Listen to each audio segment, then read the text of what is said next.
Having said that, I would like to give the virtual floor to Barbara Wynn to guide us through the presentation. Thank you very much. Good morning, good day, good afternoon, wherever you may be in your various locations around the world. We want to express our deep appreciation to you for joining us for this webinar from Selma to St. Louis about the brutal treatment of African Americans in the United States and the militarization of our police. We are at a watershed moment in the history of the United States, and we are witnessing the birth of a new civil rights movement. It's very important that you've joined us here today because you are now part of a growing consciousness and a growing public awareness campaign to end the mistreatment of our brothers and sisters at the hands of police. If history has taught us anything, it is that ordinary people with extraordinary courage have changed the course of human events. We cannot wait for others to do it. We have to do it. You're now part of that. Our African American brothers and sisters have endured a lot of mistreatment and savagery and brutality for many generations. They know that this police crisis has been going on. It's only in recent years that the white community has woken up, and it's taken the loss of many, many young people to get our attention. So we are going to go deep on this question. We're going to talk for about 30 minutes, the four of us, and then we want to entertain your ideas. So this is how we will begin the seminar and run the seminar. Just to give you a brief overview, we're first going to look at the extent of the crisis. Very briefly, what are the roots of police brutality and militarization in the United States? Looking at 10 major reasons. Then we're going to go into specifically what is the nonviolent strategy in Ferguson doing? What is their vision, their goals, their strategies, their methods, and their nonviolent actions? And then we are moving to, very importantly, truth-telling sessions coming up in March in St. Louis, and the 50th anniversary of the Selma civil rights landmark march on the bridge. So we're going to march from Selma to Montgomery and then on to St. Louis for truth-telling hearings of people who have been brutalized by the police. We're going to have our own tribunals, our own truth-telling conferences there. So that's how the seminar will run, and may I have the next slide, please? I'm very, very honored to be on the call with Dr. Lafayette and Pastor Corey and Dr. Ragland. We have a interactive map here, and I hope that people can click on that map. This was thanks to the Color of Change and Rashid Robinson in New York. They have developed an interactive national map of all the people who have been killed in police shootings. No, please go back to the map. Please go back to the map, Jake. Yeah. So obviously the federal data is incomplete. We do not have a national database in the United States where all police departments are required to report in. That is a goal of ours in the future, in the very near future. But you can see that over 4,285 people have been shot and killed by police since 2000. Many of those citizens have been unarmed. The data is unclear, and the research is insufficient. So a lot more needs to be done in this regard. This is just to give you a slight overview of what we think could be the indication. Obviously, those police departments with the most brutal records are not very eager to share their statistics. So we imagine that the data may actually be worse than this. But it's too soon to say, and we don't know. You can put in your zip code. You can click on this map and zoom into a particular area to see more detail, greater detail. We're not going to do that at this point, but you can see in Lincoln County, Missouri, and other areas, the beautiful young people that have been shot and killed. And there's Michael Brown. Next slide, please. I urge all in our listening audience to go back and review that map and share it with others and help us build it. The Color of Change is asking us all to help build it. Here is a picture of a reporter in Ferguson being approached by the police. As you can see, he's got his hands up, but they did rush him. And this is emblematic. This is indicative of the rise of warrior cops. This is a picture speaks 1,000 words, and I think many of you have seen this iconic photo. Next slide, please. This is taken right from Ferguson. So I have tried to gather from law schools and criminologists, sociologists, the Justice Department, many articles, the American Association of Sociologists, all different magazines, newspapers, 10 major reasons for police violence. And again, this is just the tip of the iceberg, but there is a lack of training in nonviolent solutions. The police are lacking skills in nonviolent negotiations and communications. Their behavior often escalates the situation. We also have seen an influx of weapons, excess inventory from Iraq and Afghanistan wars. And these were either given to police departments through grants or they contracted for them. But we actually brought our war home to our police departments here. So U.S. police have been militarized with weapons from Iraq and Afghanistan. Very importantly, people of color have been criminalized in our minds unfairly and stereotyped in the media. And we've seen this again and again. Police have succumbed to this mindset as well, as the head of the FBI said in his speech 2 weeks ago. Implicit and explicit bias are rampant in the minds of whites against people of color. This must be addressed. A critical fourth reason is that 84% of police see widespread misconduct by their colleagues, but they're afraid to report fellow officers. So the thin blue line, the blue wall of silence, has got to be broken, and police themselves need to address this within their own police departments. The definition of what constitutes brutality varies widely. There are Supreme Court rulings that gave very wide discretion to police if they thought someone was a menace to the public. So these Supreme Court rulings were in 1985 and 1995, and there have been other rulings since. And so this leaves the door wide open for how police might interpret people's behavior and why so many grand juries have not indicted. Very importantly, there's no consequences when police are abusive. Prosecutions are very rare because prosecutors are so closely tied to their own police departments and work so closely with police forces. They are loath to prosecute their colleagues. Very importantly, a seventh reason is that the costs of misconduct and abuse are borne by taxpayers. The lawsuits that may be filed against police departments are paid by the taxpayers. The abusive police don't pay, nor do the police departments themselves.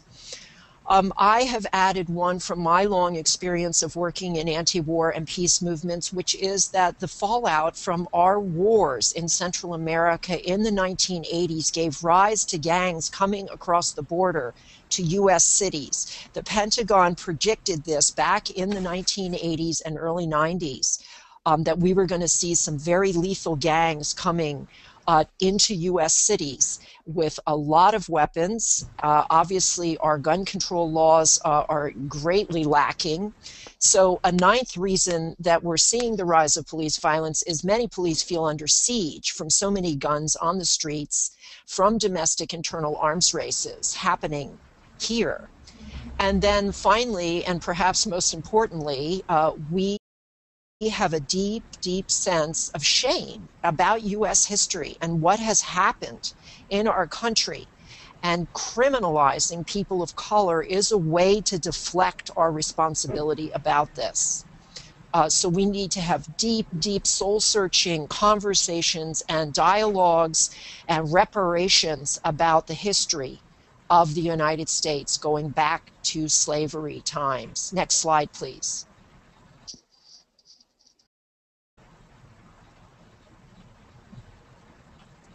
Jake, okay. Here's another picture from Ferguson. You can see how unfriendly the police have been to the populations there and all of the military style gear. I think our listening audience is fairly aware of this. Next slide, please.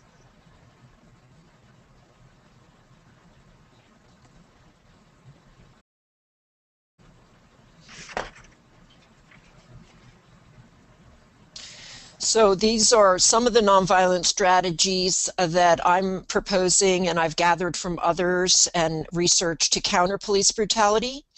I know my campus and my community in Arlington, Virginia, and many communities across the country are now trying to engage in some of these strategies, which is to discuss the legacy of slavery in the United States, to acknowledge our own racism, to examine white privilege. We're also sponsoring nonviolence trainings all around the country and on our campuses and in our schools through our congregations to respond to conflict with skills, to do bias awareness across all institutions, particularly the mass media is in need of re-education and much more respectful roles of people of color on the mass media. We are launching neighborhood dialogues and teach-ins to examine white privilege.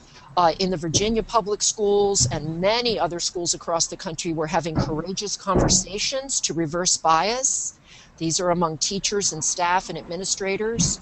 I know many school districts that are now trying to do this so that teachers are also not mistreating young people in the classroom.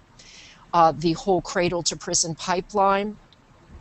Civil resistance training in defense of minority communities so they know what nonviolent strategies are at their disposal and that they can fortify themselves against police brutality through nonviolence. And I know my colleagues on this call have a lot to share with us about that. The truth-telling hearings that are coming up in Ferguson and St. Louis, and we're holding speak-outs to document the abuse. This is very important. This happened in Chicago in the 1990s. Between 1972 and 1991, there were over 114 incidents of African-American men, women, and children as young as 15 being tortured by the Chicago Police Department. And as many as 26 police officers led by Detective John Berg were involved in perpetrating these acts of torture, which included electric shocks and genital pain and burning and the use of cattle prods and mock executions, among other things. The minority communities in Chicago could not get the attention of the police and the authorities on this and the governor and the press, so they held their own hearings, their own speak-outs, they published their own white papers, and when they couldn't get any reaction and any response, they eventually went to the United Nations. And the United Nations brought forward an investigation and a report, and John Berg, the abusive detective, was convicted and jailed for 4 years, sent to prison for 4 years. So this is what we hope to do with speak-outs and documenting abuse across the country and the truth-telling hearings, is to hear from people who have been brutalized by police. We do hope to have a unified national database on police misconduct. We want to see no transfer of military equipment from war zones to the domestic sphere in the United States. We want greater oversight and review boards of police, including body cameras. We want cops to pay direct penalties and costs of the lawsuits rather than the rest of us bearing the costs. And we want to define more precisely what constitutes brutality and close those Supreme Court loopholes. We want to separate prosecutors from the cozy relationships with police. And we want stronger gun laws in the United States to stop the spread of weapons on U.S. streets so cops don't feel so besieged and outgunned and fearful and have this siege mentality. Those are some of the things I'm proposing. And now, very importantly, I'd like to hear from the others on this call. Could we have the next slide, please? Because they really are on the front lines and have been recipients of police brutality. Reverend Corey, Dr. Lafayette, and Dave have all been brutalized by police at one time or another in their lives. So it is really they who we need to hear from. And thank you, Barbara. That was really informative and important. And I'm going to continue in that vein. And in the slide, I talk about some of the current policing practices that reflect what we think is the will of American society. And I think often we talk about the police without pointing out how the police can be scapegoated. And they're the scapegoats for essentially the will of American society. And so, for instance, many police are there and they describe their role as protecting citizens, private property. And if the majority of America did not allow the way that the police operated in America, it wouldn't happen. And so one of the other things that we see is that the whole, since Michael Brown and even before, we see this kind of pronged system of justice, but then we even see like the police attempting to sort of create an us versus them even more by saying if you're protesting, then you're anti-police. And we're anti-people, we're anti-Black lives, human rights. And the notion of protecting citizens is problematic when a large portion of the citizenry isn't protected as a result.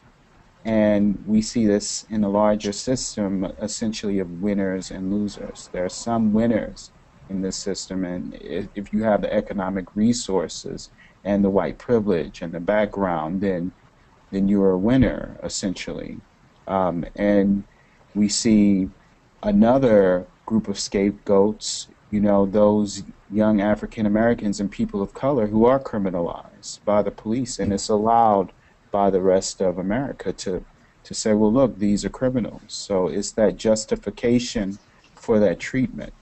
And we know, like even thinking about the nature of scapegoats, you know, how people in our society are scapegoated.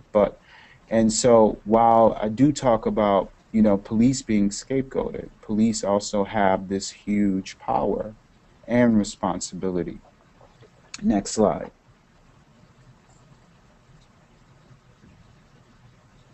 If we can go to the next slide. Yes. Yeah. And so one of the things that I was thinking of is that there's this kind of internal logic to policing. And I have a number of things up here. But like I was just saying previously, that in part we see that politicians and leaders focusing on that kind of human security, our politicians end up focusing on increased militarization, funding that could be used for human security. And so now we see these standing armies, which Professor Ween just talked about, in our cities that are a holdover from previous wars. And we see those standing armies in our cities to essentially take the place of the missing human security in terms of folks who don't have enough food, folks whose communities will be degraded by climate change, poor folk, folk of color. And those standing armies are going to be the ones maintaining controlling those communities, as we saw when the human dignity of Ferguson, folks in Ferguson and St. Louis was violated. And also the war on drugs. And the recent report came out that essentially that this quote unquote war on drugs didn't actually respond to poverty. It didn't reduce crime. So what did it do? And in part, for what I was thinking was that this internal logic of policing is also about maintaining the status quo, but it's also reinforcing the institution of policing in itself.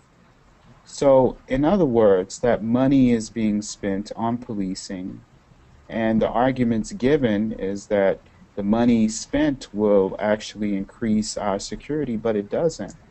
And I think at the root of that is our addiction to violence in the American system. And Dr. Betty Reardon talks about how our society is addicted to violence, and that violence is concretized in terms of addiction to weapons. And you hear these politicians talking about the right to bear arms. But that actually doesn't increase the kind of human security. And also, we see violence within a system of justice that does not work for a large part of Americans, a large community who are constantly disenfranchised, and it is morally fine, or it is okay for one group to be excluded from the moral community and that dignity that is necessary to live a good life. Next slide.